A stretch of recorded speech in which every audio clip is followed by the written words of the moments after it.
भारतमाला यानी भारत सरकार की ऐसी योजना जो भारत में सड़क कनेक्टिविटी के ढांचे के विकास को लेकर कहानी बयां करती है। यह सपना प्रधानमंत्री नरेंद्र मोदी और सड़क एवं परिवहन मंत्री नितिन गडकरी का था, जो भारत में इकोनॉमिक कॉरिडोर स्थापित करती है ताकि राष्ट्रीय अंतर्राष्ट्रीय स्तर पर भारत में एक्सप्रेस वे को लेकर के भारत का झंडा लहराए। लेकिन किसे क्या पता था कि इस भारतमाला परियोजना को घोटाला के नाम से जाना जाएगा। जी हाँ, इस भारतमाला में मुआवजा घोटाला हुआ, वो भी 200 करोड़ से ऊपर का।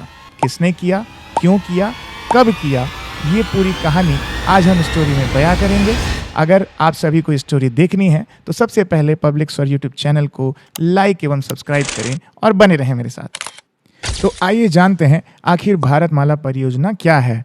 तो आपको बता दें कि भारतमाला परियोजना ये है जिसमें रायपुर से लेकर विशाखापट्टनम की जो दूरी है उसको घटाने के लिए एक इकोनॉमिक कॉरिडोर बनाया जाता है, जिसे कहते हैं ग्रीनफील्ड इकोनॉमिक कॉरिडोर। और इसका मूल उद्देश्य है कि रायपुर से लेकर विशाखापट्टनम की जो दूरी है 595 किलोमीटर, उसे घटाकर 464 किलोमीटर कर दी जाए, ताकि जो समय लग रहा है 13 घंटे वो करीबन 8 से 9 घंटे लगे। और बहुत सारे ऐसे काम हैं शासन के और भी स्तर पे लॉजिस्टिक काम है, वो कम समय में हो जाए, ऐसा उद्देश्य था। लेकिन जब यह योजना बनाई जाती है और उसके बाद जब लागू करने का समय आता है, तब इसी बीच आते हैं एक ऐसा सिंडिकेट जो इस घोटाला, मुआवजा घोटाला को अंजाम देते हैं। तो कहानी यहाँ से शुरू होती है जब भारतमाला परियोजना के लिए सरकार पूरी स्कीम तैयार करती है और प्रशासन भी इसमें आ जाता है। उसी बीच जो प्रभावित होते हैं उन किसानों की लिस्ट तैयार की जाती है और उसके लिए भारतीय राजपत्र प्रकाशन होता है। भारत राजपत्र प्रकाशन में ऐसे किसानों का लिस्ट आ जाता है जिन्हें पता भी नहीं होता कि उनकी भूमि कहाँ प्रभावित हो रही है, क्यों प्रभावित हो रही है और कैसे प्रभावित हो रही है। लेकिन लिस्ट में नाम आने के बाद जब किसानों को मालूम पड़ता है कि उनका लिस्ट में नाम आया है, तब इसी बीच उनके बीच में पहुंचते हैं सिंडिकेट का पहला आदमी, वो होते हैं भूमाफिया।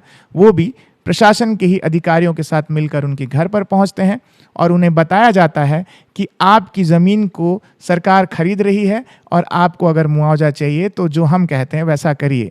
यह हम नहीं कह रहे हैं, ये हमारा सर्च एंड एनालिसिस रिपोर्ट है जिसके आधार पर हमने यह डॉक्यूमेंट्री बनाई है, जिसमें प्रशासन के आला अधिकारी भी शामिल है। हम आपको बता दें कि इस पूरे मुआवजे घोटाले में अभनपुर के तत्कालीन एसडीएम निर्भय साहू, समय के तत्कालीन तहसीलदार शशिकांत कुर्रे, उस समय के पटवारी और समस्त प्रशासनिक अधिकारी उस घोटाले में शामिल रहे और इनका एक सिंडिकेट तैयार हुआ। और सिंडिकेट का पहला पहलू मिलता था किसानों से और उन्हें जाकर कहता था कि आप अगर हमारे साथ रहेंगे तो ही आपको आपका मुआवजा मिलेगा। और किसानों को बरगला कर कैसे न कैसे उनकी भूमि का अवैध तरीके से बटांकन किया गया। ये मैं आपको बता दूं, बटांकन को अवैध इसलिए कहा जा रहा है, जब प्रस्ताव हुआ भारतमाला परियोजना का, उसके बाद जब भारतमाला योजना के तहत रोड बनना को लेकर के सारी चीज़ें प्रशासन ने लागू कर दी,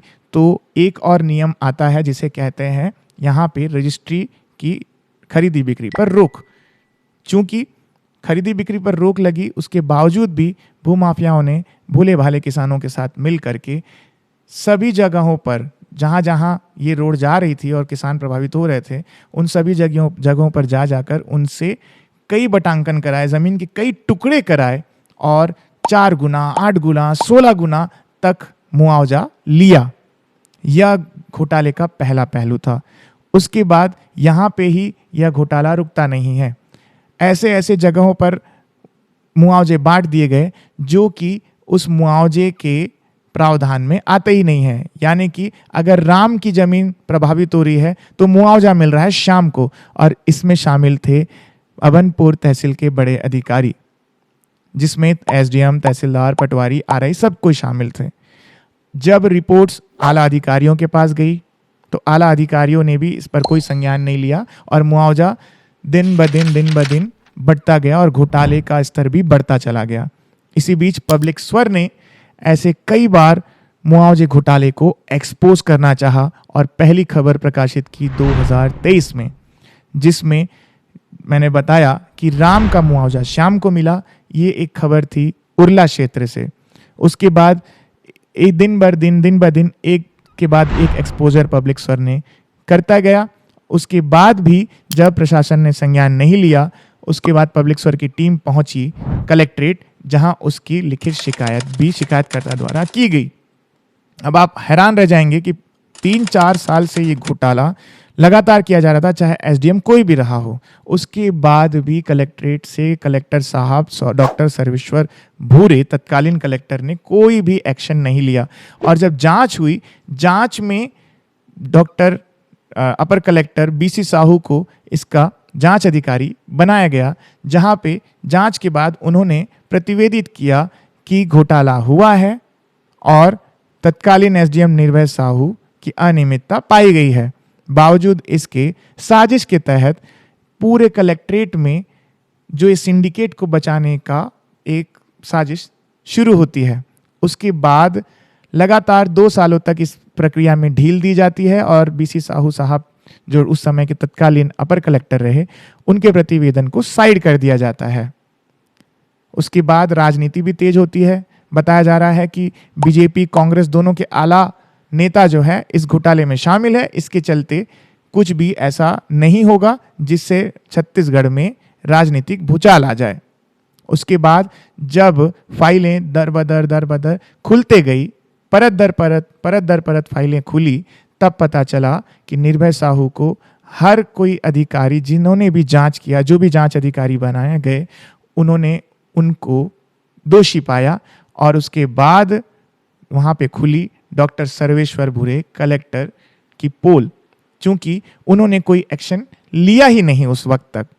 और जब भाजपा की सरकार आई, मामला बढ़ते गया। पब्लिक स्वर ने लगातार 17-18 एक्सपोजर दिए, जिसमें तत्कालीन एसडीएम निर्भय साहू ही थे। और इसी बीच बड़ी बात यह भी आई कि जो भी एसडीएम आया, इस मुआवजे घोटाले की गंगा में हाथ धो करके निकल गया। मैं बात कर रहा हूं एक और एसडीएम की, जिसकी पिक्चर अभी तक क्लियर नहीं हुई है। उनका नाम है एसडीएम जगन्नाथ वर्मा, जो अभी सूरजपुर में पोस्टेड है। एसडीएम साहब ने 3A के प्रकाशन के बाद में कार्रवाई रोक दी, लिहाजा वो 3A निरस्त हो गया। और उसके बाद एक संशोधित 3A प्रकाशन किया, जिसमें एक जमीन के करीबन 54 टुकड़े भारत राजपत्र प्रकाशन में प्रकाशित कर दिए गए। मुआवजा घोटाले की लिस्ट फेरिस्त इतनी लंबी है कि समस्त गांवों में जहां जहां भारतमाला की सड़क गई है, सब जगह पर यही पैंतरा अपनाया गया और घोटाले का स्तर बढ़ा दिया गया। इस घोटाले को लेकर पब्लिक स्वर की टीम के लगातार एक्सपोजर के बाद जब सरकार ने इसकी जिम्मेदारी ईओडब्ल्यू और एसीबी को सौंपी, तब आज टीम सुबह तड़के ही सभी लोगों के यहाँ दबिश दे चुकी थी। इसमें निर्भय साहू, शशिकांत कुर्रे, जितेंद्र साहू पटवारी योगेश देवांगन, पटवारी दिनेश साहू, उमा तिवारी और इस खेल के प्रमुख खिलाड़ी हरमीत सिंह खनुजा, महासमुंद निवासी सहित 18 लोगों पर आज टीम ने दबिश दी और धारा 7C भ्रष्टाचार निवारण अधिनियम के तहत कार्रवाई की। और साथ ही साथ धारा 420, 467, 468, 471 सहित 120B के तहत उन पर FIR भी दर्ज कर अब मामला जांच में ले लिया गया है।